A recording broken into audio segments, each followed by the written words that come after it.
Hey everybody, it's Wade. Welcome back to In the Gutter for another not bi-weekly. I guess it would be bi-weekly comic book haul.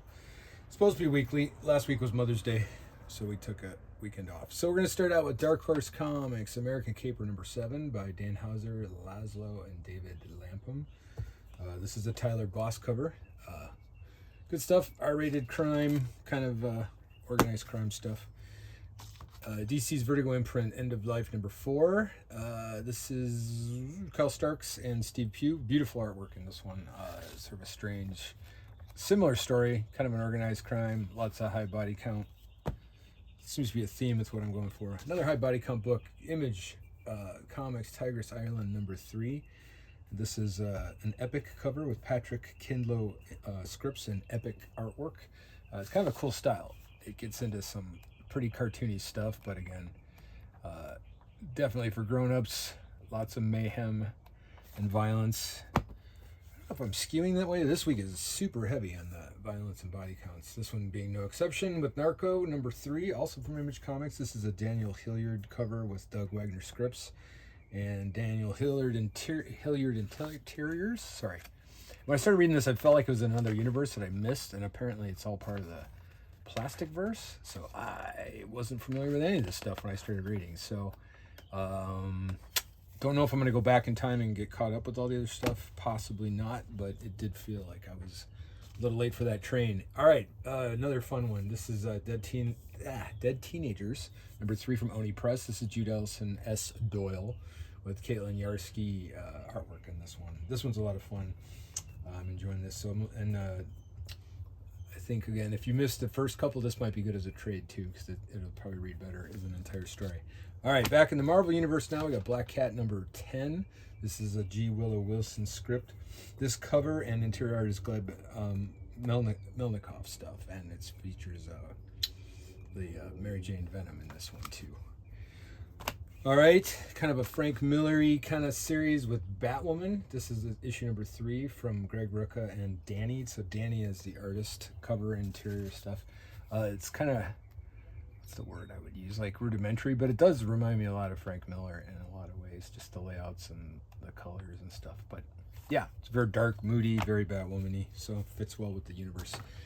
And on the other side of the spectrum is Batman Superman World's Finest. This is a much more traditional Saturday morning Batman, kind of a 60s comics. If you haven't been reading this is issue 51, so hope you I don't know what I hope, but you're late if you're just getting started. So this is Dan Morris covers, Mark Waid scripts, and Adrian Gutierrez interiors. Yeah, another beautiful book. Everybody who works with these Mark Waid titles is just an amazing illustrator, and I don't know how Dan Morris does it, but he must draw a page a minute or something. All right, Chip Zdarsky's Captain America number 11. This one is a Valerie Sheety cover and interior. Yeah, it's fun stuff. Red Hulk in this one. I think getting closer to this Avengers Assemble. Or I'm sorry, Armageddon Assemble. It looks like another crossover, so I'm curious. I usually avoid those, but we'll see. This one's fun too. A lot of mayhem and Lobo number 3. This is Scotty Young scripts with Jorge Corona cover, and this one has 2. This has got Jorge Corona's interior art with Nicoletta Baldari. Is that how you say it? Was it? Yeah, Baldari. So what it is the regular story is Corona, and then it flips to this sort of, I don't know, looks like Pixar DreamWorks development artwork for the other stuff. Beautiful, but it's clearly in a different universe. So they split it up with different artists. Back to the body count. Punisher. This is Marvel Comics number 4. David Marquez cover. This is Benjamin Percy scripts with Jose Luis Suarez pencils, along with Sergio Davila pencils. I don't remember why there's 2 pencilers. It might be a deadline thing. Doesn't seem like the art style changed that much. But yeah, Tombstone, Prison Story, Punisher's on the Edge. All right, EC Comics from Oni Press. This is Catacomb of Torment number 11.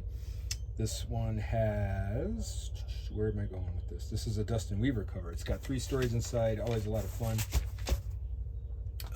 Again, totally homaging the EC style with updated stories and artwork, but it's just got that that thing. You know what I mean? All right, Hello Darkness. Oh, another horror anthology. This one is the Rebecca Puebla cover, and it's got all these people: Ed Brisson, Damian Corsero, Dwayne Swarzinski, Ryan Carr, and many, many more. So this is the crime issue. It's been fun. This has been a great series so far, and this is issue 21. If I didn't mention that before. And the slow creeping Umbrella Academy story continues. This is Plan B. There's a 4th issue finally came out from Dark Horse Comics, Gerard Way and Gabrielle Ba. Yeah, good stuff. Umbrella Academy is always lots of fun, especially if you've been a Hellboy fan for a while and you haven't read this. This is a great book to jump into. I think it's a good cousin. All right, Amazing Spider-Man. This is the Witness the Birth of Spore. Ooh, number 29 with Joe Kelly and Pete Woods. Yeah, it's kind of cool. It's borderline mystic, which always drives me nuts, but it's still within the norm. Okay, this is a fun one. Odin, number 1. This is a new James Tynion story written by Marguerite Bennett and them. I'm not sure who wrote what, but this is I don't want to give anything away in this one, but basically it feels like it's someone infiltrating some neo-Nazis, and let's just say there's some hallucinatory activity going on, and hijinks ensue. But yeah, let's talk about a twist. It was very cool. And this is a Letizia. How do you say it? Cardonici. Letitia. It's probably pronounced Letitia, but spelled with a Z. Cardonici cover. So my apologies to them. All right, this one unfortunately had a ripped cover. I'm hoping to swap it out. But this is a kaiju story called Hidden Springs. The first one from Dark Horse Comics, Rob Williams and Neil Vendrell.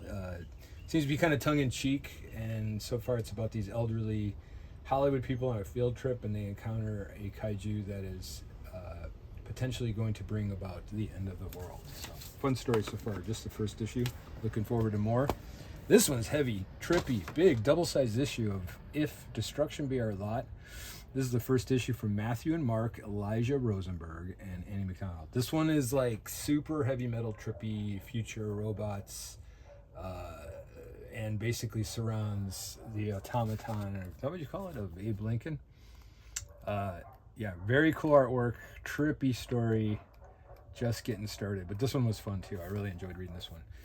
All right, and continuing along, this has been kind of a pick to click with people. So Dennis Camp and Stipen Morian, Bleeding Hearts, number 4 from DC's Vertigo and Prince. Again, this is a zombie who doesn't do typical zombie things.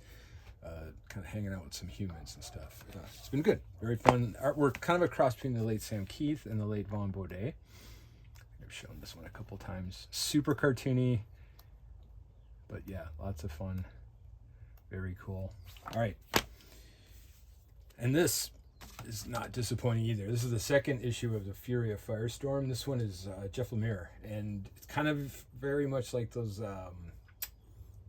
Tom. Oh my gosh, I forgot his last name, but like he did the Black Canary, Best of the Best, and Tom King, and then the other stories he's done. This is very reminiscent of that.